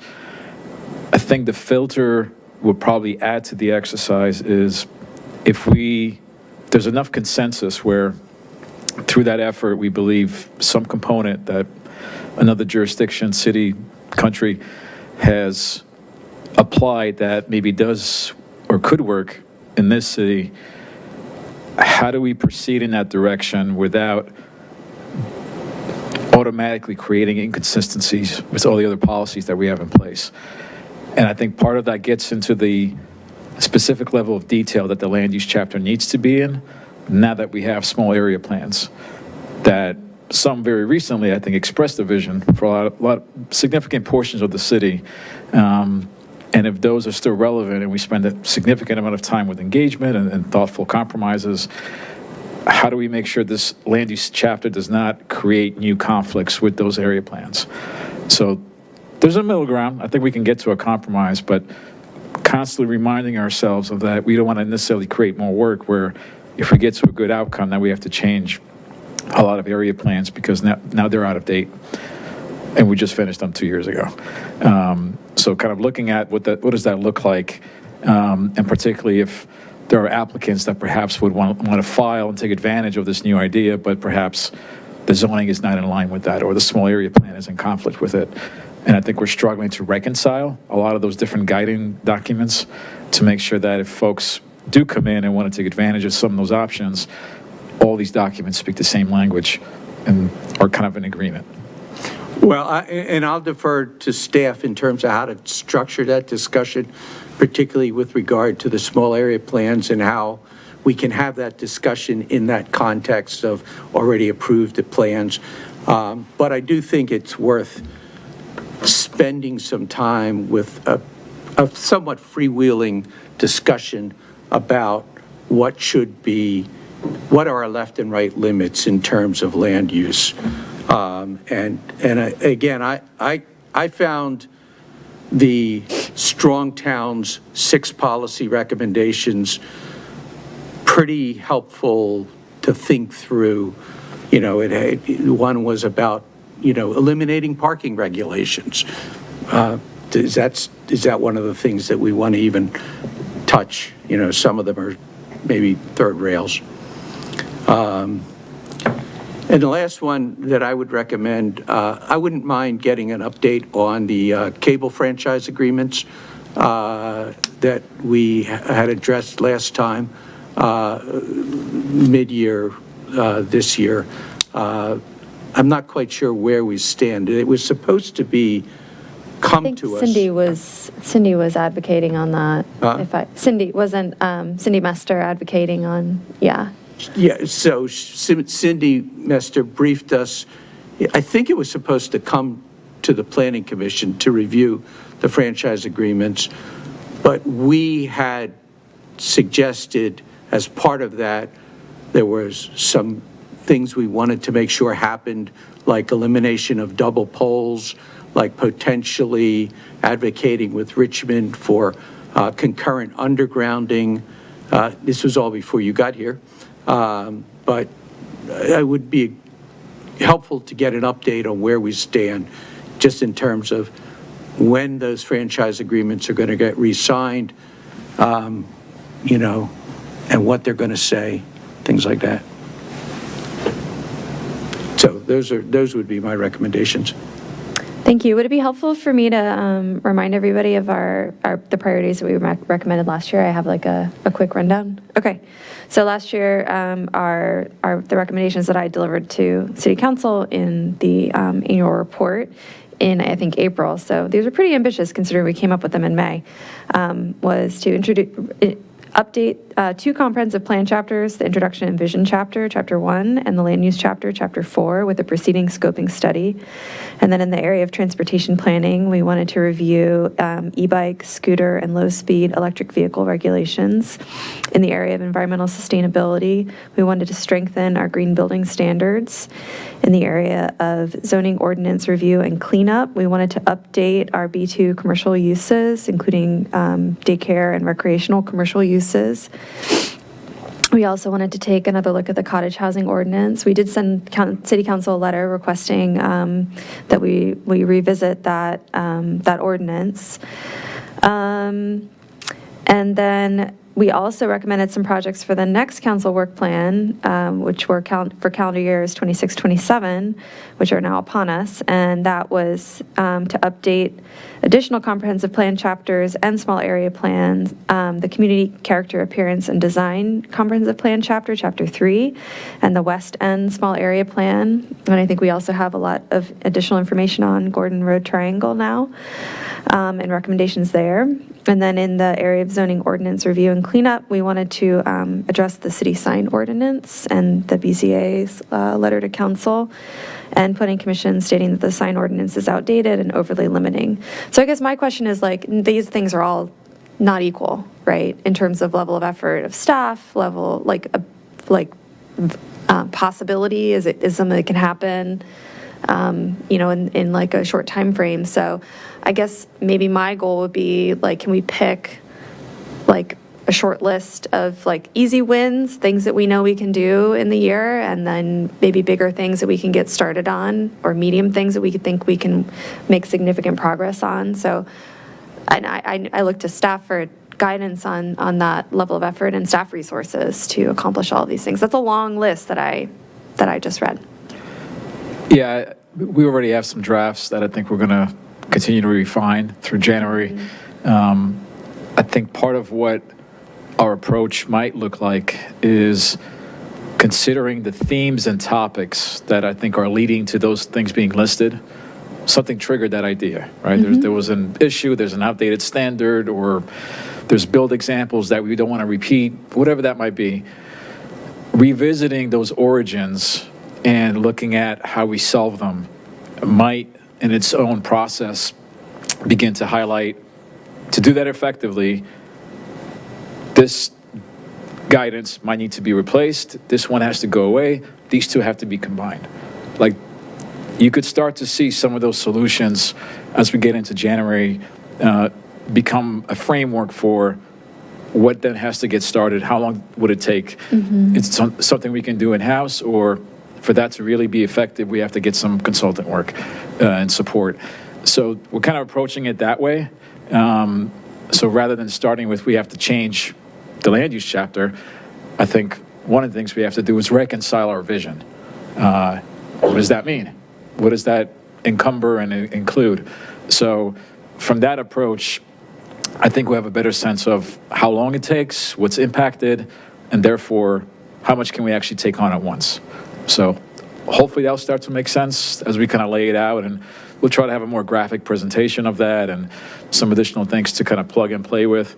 But that's kind of the goal right now, so. And do we want to have that kind of envisioning conversation in these different areas that we sort of, I mean, strategic, like, the areas of like transportation planning or environmental sustainability, or like, do you want it to be more specific around like the comprehensive plan chapter and updates that we need there, or like small area plans or the zoning ordinance? Like, Yeah. I guess I'm trying to figure out, like, is it like revisioning on all of these different like aspects of what creates our community, or is it the actual documents and processes? So some of it, I think, is more intuitive. So the list of permitted uses in some of the zoning districts, I think most of us have a pretty good understanding of what the pain points might be. I could see that being perhaps a 6-month process where, Like a quick win. right, we kind of know what the answer is. There's other ones where I think we can take a stab at what we think the scope might be. Generally, we're solving for X, Y, and Z, which might involve these 2 documents, these 3 documents. Do we all agree on that? Or are we heading in the wrong direction, or we missed something? So verification of the scope, and I think then prioritizing kind of the level of importance and just managing resources. Yeah. Yeah. I don't want to monopolize, Mr. Duncan, I hear you.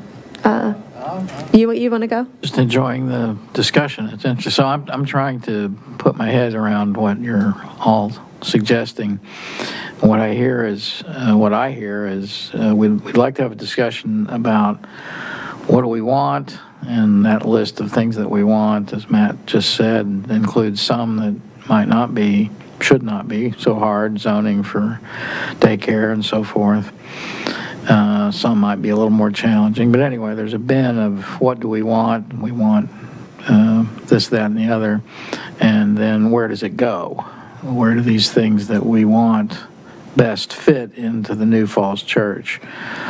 And doing that without getting too encumbered by documents from the past while still being guided by them. But, a lot has changed here since we started the small area plan process some more than a decade ago. And, we should... We should be aware of that. We're all aware of it. We should, buy into it if we do. If we don't, we should say we don't.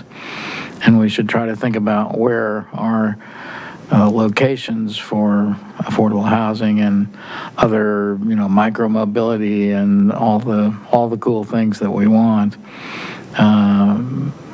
before we get too mired into, well, we have to update this particular chapter with, many months long process. There's value in that, but there's also value in trying to pick some specific things we want and try to figure out where we as a group would like to plan to locate them.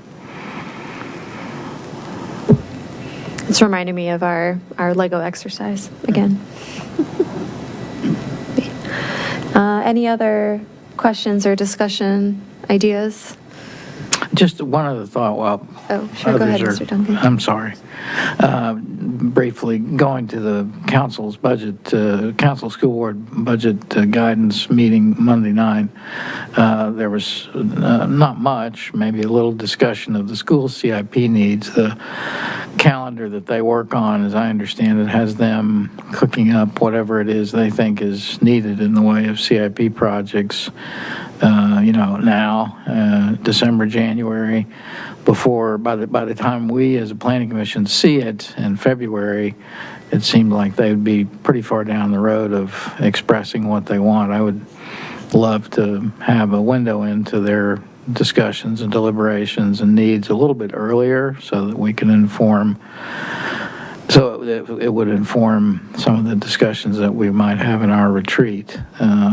With enrollment being essentially flat for the last several years, The CIP needs today look a little different than we might have thought they would have 10 years ago, and that would factor into how we allocate resources, how we discuss that when we do our own advanced discussions.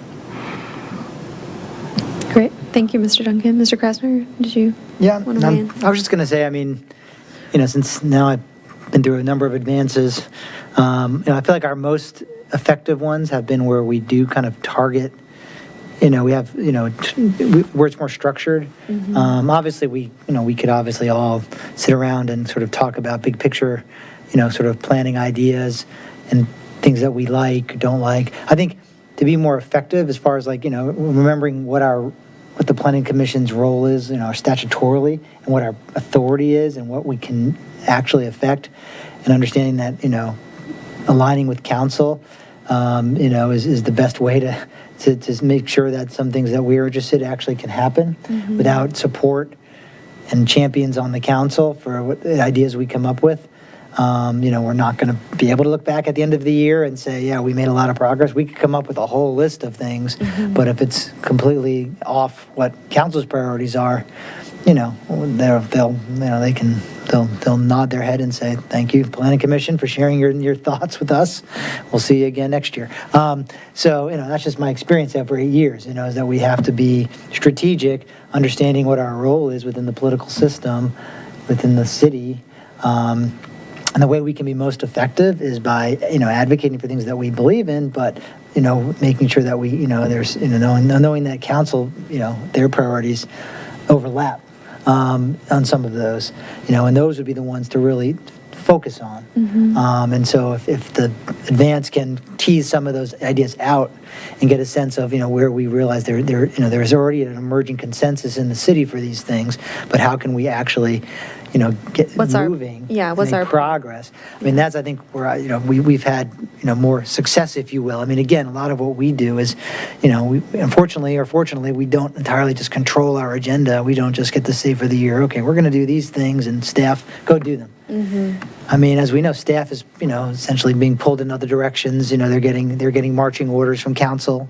They're getting marching orders, to do certain things. And when it comes down to it, if council directs them to do something, that's going to take priority if it's not aligned with what we, over what something we want to do. That's completely different. And I think, Mr. Matusik is kind of hinting at that a little bit, and that there's a reality here. So we should certainly use an advance to think big. By all means, that's the point of it, to step out of our daily, week-to-week kind of grind and think big. But, we always got to remember, going back down to earth, where we fit in the process and where we can be most effective, and I think that's, so when we've had advances in the past that have been more targeted, I think those have been better than just having kind of a freewheeling, planning philosophical discussion, about things we all think we like, I mean, we can do that, and that's fun, but, it's not going to be, I think, as effective to see results. So that's what I would that's my overall kind of comment, is that, if we can come up with ideas that, we can advocate to council, and staff could be like, okay, I'm hearing this from council and from the Planning Commission, there's a lot of consensus. And so, yeah, I mean, this is something that clearly that's what the community, wants, that's the direction they want to move in. Yeah, and there's also the reality of staff capacity for all of these There's only so much they can do. And if they already have things teed up because council's given them, this next year you're going to be doing this, whether that is, then we may have great ideas, but they just can't handle that this year. And then we're in the same boat a year from now. So, yeah, understanding, like the reality of that is important, because that's just the world we live in. So, we'll have more success, and we'll be able to, if we do that, in my opinion. Yeah, I agree. Any other thoughts? Sleep on it for a month, maybe come back. Mr. Matusik is going to give his list of 29 things that we could work on. Is that what I heard? 30? 30 things? I won't confirm how many we have to add to that list then. Okay, yeah. Any early thoughts from staff? And I can't remember what Ms. Hardy said about the timing for sort of the feedback for that survey. When do we expect to know kind of what early look at council priorities, to Mr. Krasner's point? So I believe the survey might reach you this month, later this month. I think Jack and I are going to work on the annual report so that you have a slight sense of what we're dealing with, but then figure out a way to preview any materials or lists in advance of the such that we're being effective with our time, and prior to the January 31st council retreat, you will have a chance to express reactions and, based on the exercises and discussions we had, what your recommendations are. So our goal is to make sure that you still have a couple of weeks to digest, synthesize, and share recommendations with the council that informs their retreat at the end of the month in January. So reforming those recommendations in the advance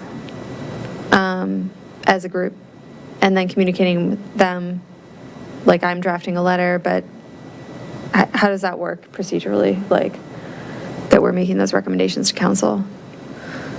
They'll be included in the annual report. In the annual report. Like normal. Yeah, I think by way of the schedule, we'll have maybe, we'll bring a draft of the annual report to y'all at your next meeting, and that will, exclude the recommendations, obviously, because that hasn't been made yet, and then we'll insert the recommendations made at the advance into the annual report, and we can have that action item the same night as the annual report. So we'll, just in the same night, the planning commission will come to its consensus on its recommendations, and in the same meeting, we'll put them in the annual report. We'll do that all together, and then the vote will be had to approve them in the annual report, and then those can be delivered to council before their retreat. Before the January 31st, yeah. Okay, because I know Slightly sometimes, truncated timeline. sometimes the chair does the actual in-person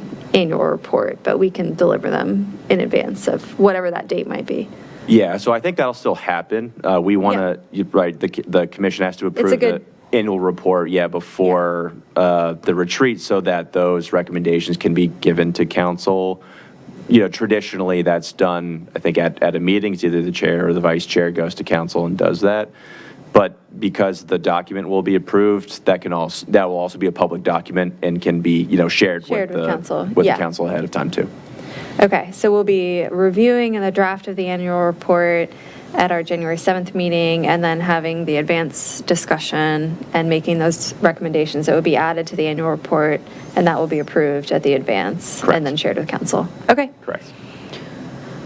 Mr. Stevens, did you have another, I saw your, No, I'm just trying to sort this through mentally. The survey that we're going to get from council, that presumably is to inform their priorities, their new priorities list that the new council will put together. That'll be, I'm envisioning, maybe I'm wrong, I'm envisioning that's kind of high level. 2 questions? Yeah, 2 questions, kind of, what are the big issues that the city should be looking at, the council should be leading the city in looking at over the next 2 years.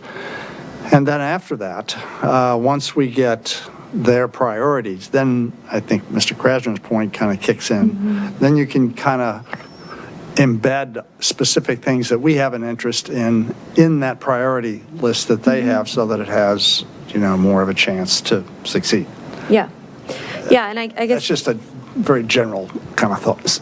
I guess my question is when will we have that council priority list? If it's not till they've had their retreat or advance or whatever they're calling it, then I wonder about the timing of ours. Are we using our advance to kind of come up with those recommendations to make to council, or are we using our advance to kind of figure out how we're implementing council's priorities? No, I think we're using it as, in part, to inform their discussion. Okay, I if we mean, think that's the best They are use of it, looking then. to us to say, from the planning responsibility, what do you recommend to us?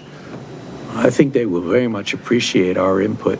Sammy, I think there's parallel tracks, and we can get back to you with any further guidance about when we all, particularly this group, will have a chance to preview and weigh in on the council's priorities.